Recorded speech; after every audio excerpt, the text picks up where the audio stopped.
Hello everyone, আসসালামু আলাইকুম, welcome back to my channel. আমি বসে বললাম আজকে একটি নতুন ভিডিও নিয়ে। আজকে ভিডিওটা দেখেন, বাংলাদেশে রোজা আসলে রোজা রমজানের সময় বাংলাদেশে প্রতিটা জিনিসের দাম বাড়া যায়।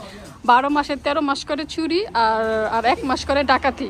বাংলাদেশে 1 মাস ডাকাতি করে, চুরি করে না, তখন ডাকাতি করে। এই যে দেখেন, আর বিদেশের বাড়িতে চুরিও না ডাকাতিও না, মানুষকে শান্তি দেয়। সেটা কি করে? এই যে দেখেন কি করে, এই দেখেন জাস্ট শুধু 69p আপনার এই 4 কিলো একটা বস্তা, 4 কিলো একটা বস্তা পেঁয়াজ দাম মাত্র হলো 70 পয়সাও না, 69 পয়সা হলো পেঁয়াজ।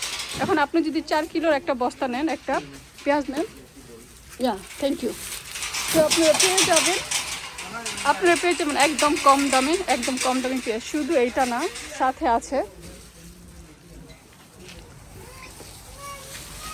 মোটামুটি যত কাঁচা বাজার দেখবেন, যত কিছু দেখবেন আপনি বিদেশের বাড়িতে ওরা সবসময় কম দাম দিয়ে দেয়। আর আমাদের বাংলাদেশে হইলে সব কিছু, যেমন এই পেঁয়াজটা 8 কেজি, এটা মাত্র দিছে 4 পাউন্ড 49p। এই পেঁয়াজটা দেখেন, আমাদের দেশে হলে কিন্তু দিত না। আমাদের দেশে হলে এটার দাম যে কত করতো হিসাব ছাড়া। তো এইটাই বললাম যে আমাদের দেশে উচিত রোজা আসলে মানুষের জন্য সব কিছু কম দাম করে দেওয়া উচিত, যাতে যেন গরিব, নর্মাল সাধারণ ফ্যামিলি সবাই যেন খেতে পারে, নিতে পারে।